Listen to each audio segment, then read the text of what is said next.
তাহলে গরু যদি আমাদের মা হয়, যে আমাদের জন্ম দিয়েছে, আমরা তাকে রেখেছি একটা ঘরে, একটা খাটে, একটা বিছানায়।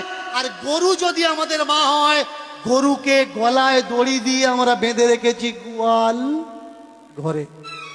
আপনি পারবেন আপনার মার গলায় দড়ি দিয়ে গোয়াল ঘরে বেঁধে রাখতে? পারবেন না। মাকে মা বলছেন, কিন্তু কর্তব্যের সময় গলায় দড়ি বেঁধে তাকে গোয়াল ঘরে রেখে দিচ্ছেন। বলুন, গরুকে কারা অপমান করছে? মুসলমানরা নাকি হিন্দুরা? গরু যদি মা হয়, বলুন তো গরুর ছেলে মানে বাছুরটা কে হবে?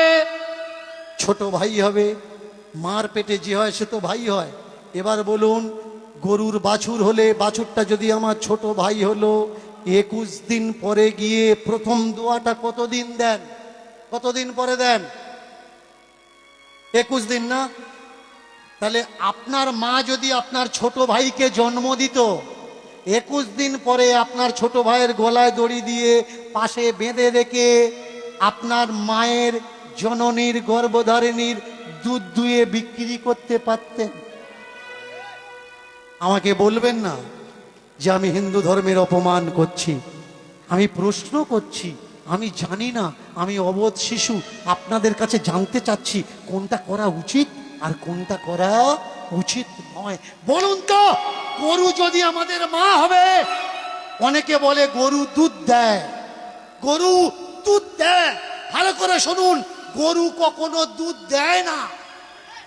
বাছুরকে বেঁধে, গরুকে বেঁধে আমরা দুধ বের করে নিই। গরু আমাদের দুধ দেয় না, অচেরায় পড়ে দুধ বের করতে বাধ্য করাই। আর যদি দুধ না দেয়, লাথি মারে আমরা কি করি? সামনের পা বাঁধি, পিছনের পা বাঁধি। বলুন, যাকে মা বলে ডাকছেন, এই ব্যবহারটা যার সঙ্গে দিচ্ছেন, সত্যি কি ঠিক ব্যবহার দিচ্ছেন? এবার বলুন তো, যাকে মা বললেন, এটা আমার মা,